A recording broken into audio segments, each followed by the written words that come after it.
வணக்கம்.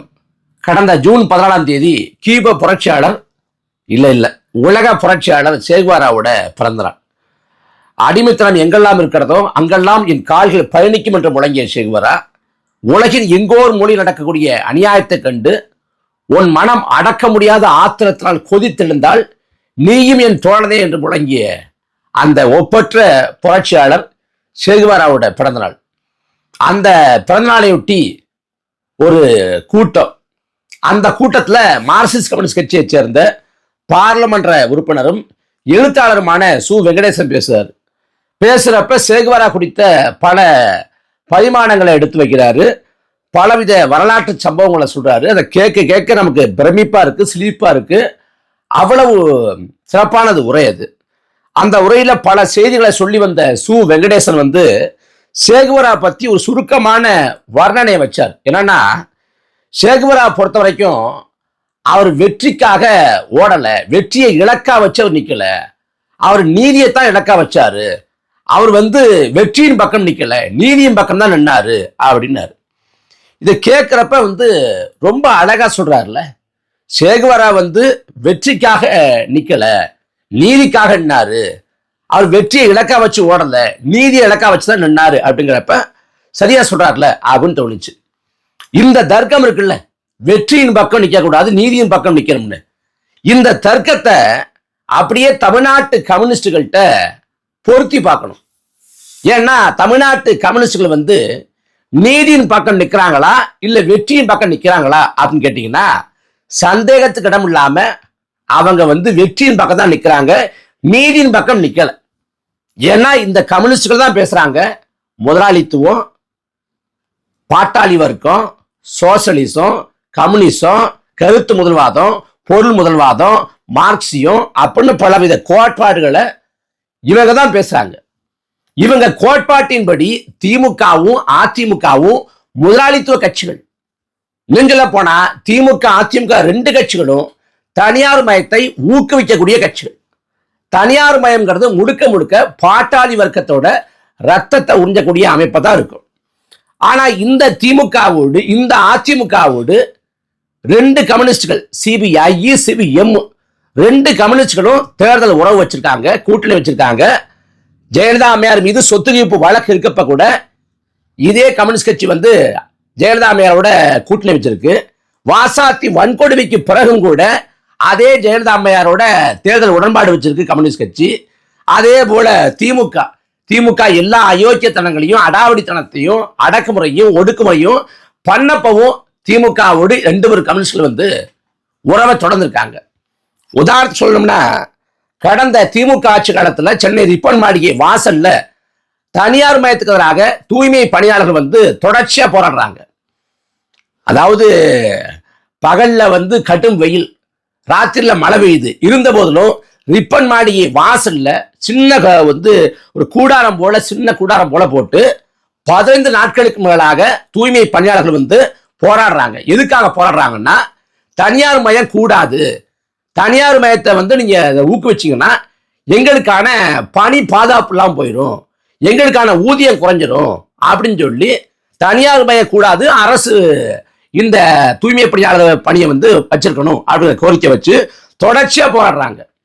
ஆனா தொடர்ச்சியா காவல்துறை விட்டு அச்சுறுத்துறது, மிரட்டுறது, அடக்குமுறை பாய்ச்சறதுன்னு செஞ்ச திமுக அரசு ஒரு கட்டத்துக்கு மேல என்ன பண்ணுது, நீதிமன்றத்தில் ஒரு ஆளை விட்டு வழக்கு போட சொல்லி அந்த வழக்கை காரணமா காட்டி நீதிமன்றம் அந்த போராட்டத்தை கணக்கு சொல்லிட்டாங்க அப்படின்னு சொல்லி போராடக்கூடியவங்க மேல பெரிய அடக்குமுறையை திமுக அரசு பாய்ச்சுது. இது என்ன கூத்துனா, அந்த தூய்மை பணியாளர் போராட்டத்தை ரெண்டு கம்யூனிஸ்ட் கட்சியும் ஆதரிக்குது. கம்யூனிஸ்ட் கட்சியை சேர்ந்த தலைவர் மக்கள்லாம் அங்க களத்துக்கு போய் ஆதரவு தெரிவிக்கிறாங்க. அதே சமயம் அங்கேருந்து ஒரு 3 கிலோமீட்டர்ல கியூபாவில் நடக்கக்கூடிய நிலை, கியூபா நாட்டுக்கு துணை அனுப்போம் அப்படிங்கிற தலைப்புல ஒரு 30 விழா நினைக்கிறேன். 30 விழாவை கம்யூனிஸ்ட் கட்சி நடத்துது. கம்யூனிஸ்ட் கட்சி கியூபாவுக்கு துணை நிற்போம் அப்படிங்கிற தலைப்புல ஒரு கூட்டத்தை நடத்துறாங்க. எங்கேருந்து, இந்த ரிப்பன் மாளிகையிலிருந்து ஒரு 3 கிலோமீட்டர் 4 கிலோமீட்டர் அப்பால். அந்த கூட்டத்துக்கு யாரு தலைமை பொறுப்புக்கு தலைமை வைக்கிறா அப்படின்னு கேட்டீங்கன்னா, அன்றைக்கு முதலமைச்சராக இருந்த ஸ்டாலின். அங்க கீபா குறித்து பேசுறாங்க, அங்க சோசியலிசம் குறித்து பேசுறாங்க, எல்லாத்தையும் பத்தியும் பேசுறாங்க ஸ்டாலினை வச்சுக்கிட்டு. அதே சமயத்துல ரிப்பன் மாளிகை வாசல்ல தூய்மை பணியாளர்கள் வந்து தனியார் மயத்துக்கு தான் போராடுறாங்கல்ல, அது குறித்து அந்த மேடையில எதுவும் பேசப்படல. எஸ் வி சேகர் வந்து ஒரு நாடக நிகழ்வுக்கு வந்து ஸ்டாலின் அழைக்கிறார். ஸ்டாலின் போயிடுறாரு. போன பிறகு ஸ்டாலினை மேடையில் வச்சுக்கிட்டு எங்க அப்பா பேரை ஒரு தெருவுக்கு வைக்கணும், எங்க அப்பா வந்து பெரிய கலைஞர் அப்படின்னு கோரிக்கை வைக்கிறார். அந்த மேடையில் வச்ச உடனே அவர் தவிர்க்க முடியாம அந்த கோரிக்கையை நிறைவேற்றி தர்றேன் அப்படின்னு ஸ்டாலின் வாக்குறுதி கொடுத்துறாரு. அதே போல நீங்க வந்து சோசியலிச கீபாவை காப்போங்கிற தலைப்புல ஒரு கூட்டம் நடத்துறீங்க. அதுக்கு சிறப்பு அழைப்பாளராக தலைமை பொறுப்புக்கு தலைமை வைக்கிறதுக்கு வந்து ஐயா ஸ்டாலினை கூப்பிடுறீங்க. கூப்பிட்டது கூட பிரச்சனை வைங்கள. கூப்பிட்ட பிறகு அந்த மேடையிலேயே சோசியலிச கீபாவை காக்கிற அதே வேளையில ரிப்பன் மாளிகை வாசல்ல போராடக்கூடிய தூய்மை பணியாளரை காக்கணும், அதுக்கு தனியார் மயத்தை கைவிட்டு அவங்களுக்கான பாதுகாப்பை திமுக அரசு உத்தரவாதப்படுத்தணும் அப்படின்னு கோரிக்கை வச்சிருக்கணும். ஆனா வைக்கல. அதே போல வந்து சிபிஎம் நினைக்கிறேன், அவங்க ஒரு மாநாடு போட்டாங்க. அந்த மாநாட்டிலே சிறப்பு அழைப்பாளர் வந்து இதே ஐயா ஸ்டாலின் தான். அப்ப அவர்கிட்டையும் எங்கேயும் தனியார் மயத்தை ஊக்குவிக்காதீங்க அப்படின்னு கோரிக்கை வச்சாங்களான்னா கோரிக்கை வைக்கல. ஏன்னா கோரிக்கை வச்சா ஸ்டாலின் வந்து கொஞ்சம் சங்கடப்பட்டுருவாரு அப்படின்ட்டு. அப்ப எப்படி நேக்கு போக்கோடு நடந்து கொள்ளணுமோ அப்படிதான் கம்யூனிஸ்ட் கட்சி நடந்து கொள்ளுது. நியாயமா பார்த்தா திமுகவோடு அதிமுகவோடு கம்யூனிஸ்ட் கட்சியில் வந்து கூட்டணியே வைக்கக்கூடாது. ஏன்னா முதலாளித்துவ கட்சிகள், சுரண்டல் செய்யக்கூடிய கட்சிகள், ஊழல் பேர்வடிகள், லஞ்சத்தை வாங்கக்கூடியவங்க, எல்லா வர்க்க வேறுபாட்டுக்கான எல்லா சிக்கலையும் உருவாக்கக்கூடிய கட்சிகள் தான் ரெண்டு ஒரு கட்சிகள். அப்ப அந்த கட்சிகளோட இந்த இந்திய கம்யூனிஸ்டும் மார்க்சிஸ்ட் கம்யூனிஸ்ட் கட்சியும் கூட்டணிக்கு போகவே கூடாது. நியாயமா பார்த்தா அவங்க கடைசி வரைக்கும் தனிச்சுதான் இருக்கணும், அல்லது அப்பழுக்கற்ற ஆற்றல்களை சேர்த்துக்கொண்டு ஒரு கூட்டணியை வந்து உருவாக்கிக்கணும், ஒரு கூட்டமைப்பை உருவாக்கிக்கணும். ஆனா கம்யூனிஸ்ட் கட்சிகள் திமுகவோடு நின்றுச்சு, அதிமுகவோடு நின்றுச்சு, இன்னைக்கு தாவேகாவோடு நிக்குது. அதிமுக வெற்றி பெற்றா அதிமுகவோடு, திமுக வெற்றி பெற்றா திமுகவோடு. இப்ப தாவேகா வெற்றி பெற்றுச்சு, தாவேகாவோடு நிக்குது. அவ எங்க நீதிமன்றம் கிடைக்குது? ஒரு ஊர்ல அநியாயத்தை அக்கிரமத்தை ஒருத்தவன் தட்டி கேட்கிறான், எடுத்து போராடுறான்னா ஒரு காலத்துல வந்து அவனை கம்யூனிஸ்டான்னு கேட்பாங்க.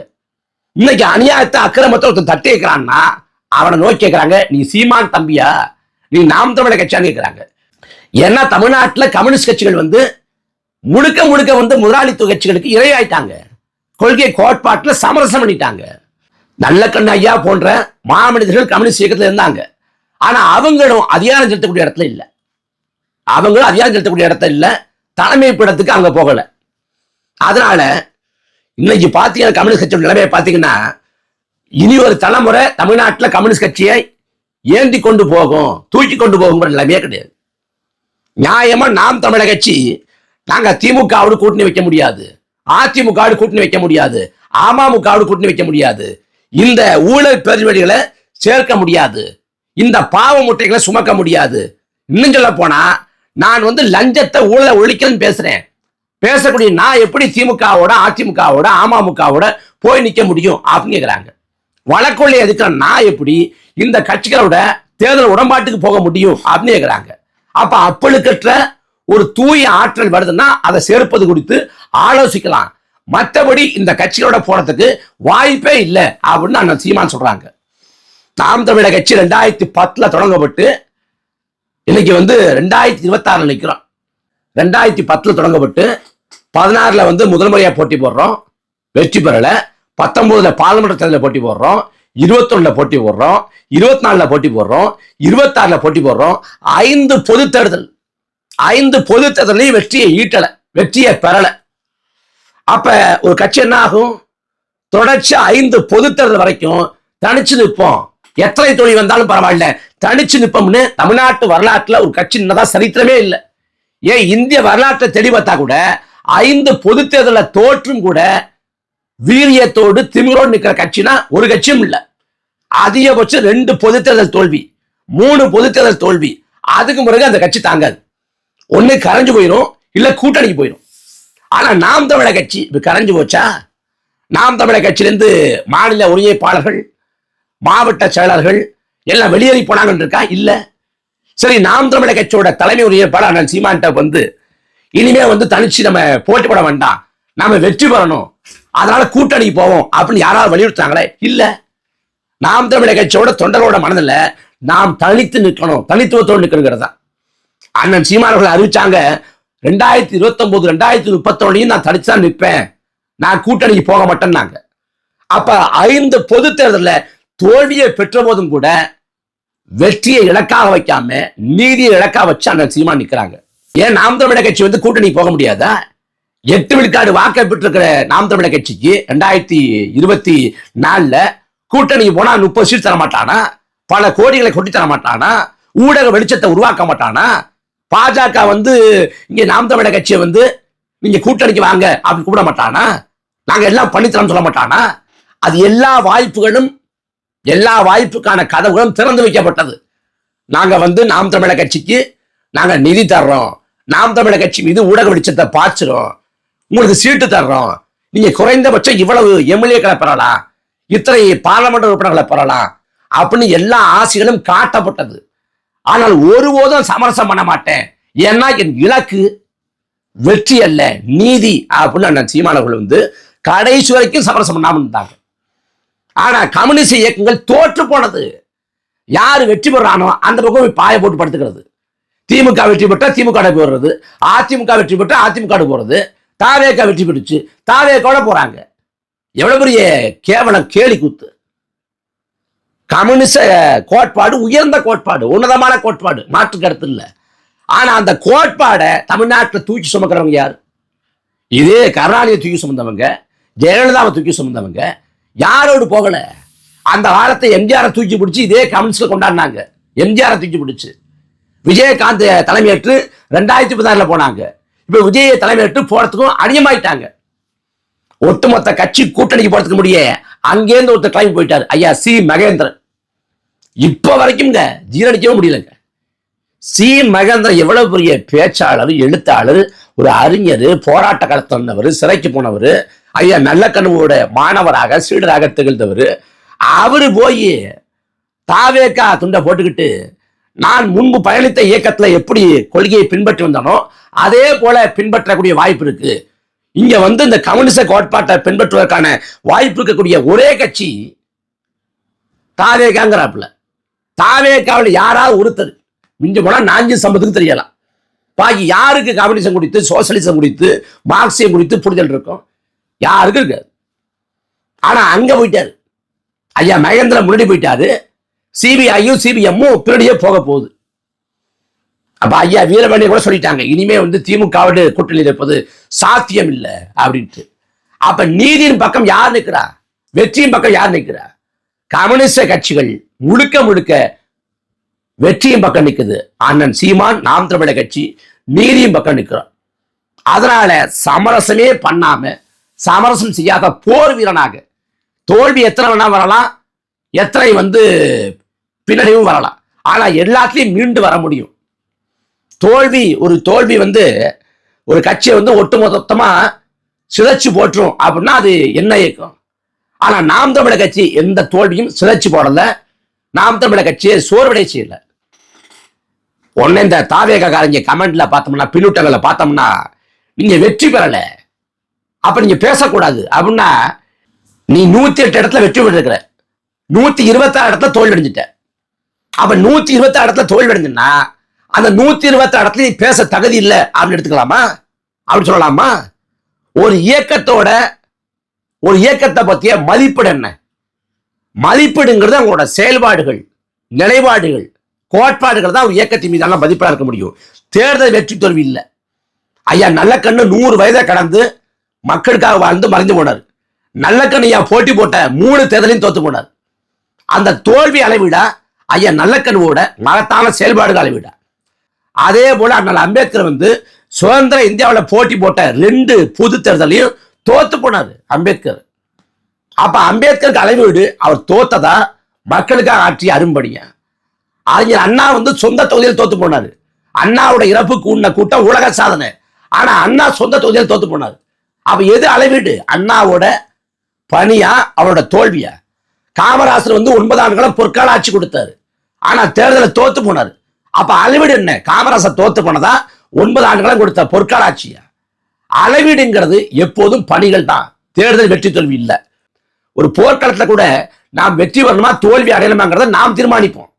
நாம நல்ல சண்டை போட்டோம்னா வெற்றி அடைவோம், சண்டை ஒழுங்கா போடலாம் தோத்துருவோம். இது போர்க்களம். ஆனா ஜனநாயக களம், தேர்தல் களத்துல நாம நல்லா சண்டை போட்டாலும், நல்ல கருத்துக்களை வச்சாலும், உயர்ந்த கோட்பாடுகளை சொன்னாலும், கொள்கை முழக்கத்தை வலியுறுத்தி வச்சாலும் வெற்றி தோல்வியை தீர்மானிக்கிறது நாம் இல்லை, மக்கள். அப்ப அந்த சிக்கல் இருக்கு. அப்ப இருக்கிறப்ப இந்த தோல்வியை வச்சு ஒரு இயக்கத்தை ஒருபோதும் மதிப்பிட முடியாது. அதை கடந்து நாம் தமிழர் கட்சியை பொறுத்த வரைக்கும் தேர்தல் அரசியலுக்குள்ள சுருங்குகிற கட்சி இல்லை. அதனால இந்த தேர்தல் அரசியல்ல வெற்றி தோல்வியை கடந்து நாம் தமிழர் கட்சி களப்பணியாற்றும். அதே சமயத்துல இந்த வெற்றியை பெறுகிற வரைக்கும் நாம் ஓய போறதும் இல்லை. ஏன்னா மற்ற எல்லாரையும் விட தோல்வியோட வழி, வெற்றியோட ருசி நாம் தமிழர் கட்சி தான் தெரியும். அதனால இந்த தேர்தல் காலத்துல நாங்க வெற்றி பெறங்கிறதால சோற போறது இல்லை. வரக்கூடிய உள்ளாட்சி தேர்தல் காலம், இடைத்தேர்தல் காலம், பாராளுமன்ற பொது தேர்தல், அப்புறம் 31 சட்டமன்ற பொது தேர்தல் எல்லாத்துக்கும் நாம் தமிழர் கட்சி அதிகமாகும், களத்தில் விரியமாக பாயும். அதனால சேகுவாரா நீதிக்காக வெற்றிக்காக நிக்கல அப்படின்னா அண்ணன் சீமானவர்களும் நீதிக்காக தான் நிற்கிறாங்க, வெற்றிக்காக இல்லை. அண்ணன் சீமானவர்கள் நினைச்சிருந்தா எளிதா வெற்றி பெற்றிருக்க முடியும், கூட்டணிக்கு போய் அந்த வெற்றியை சுவைச்சிருக்க முடியும். நீங்க ஒரு கவுன்சிலர் கூட வச்சில்ல அப்படிங்கிற கவுன்சிலர் இருக்காங்க, ஆனா இல்லம்பாங்க, ஒரு கவுன்சிலர் கூட இல்லம்பாங்க.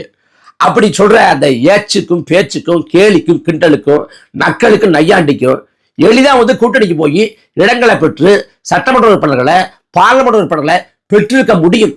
ஆனால் திரும்ப திரும்ப அண்ணன் சீமான் உறுதியா இருக்காங்க, என் இலக்கு நீதிதானே ஒழிய வெற்றி இல்லைன்னு.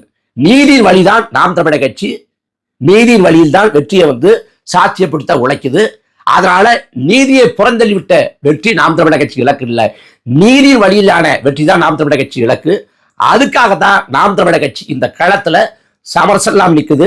அண்ணன் சீமான் சமரசமற்ற போர் வீரனாக திகழ்றார்.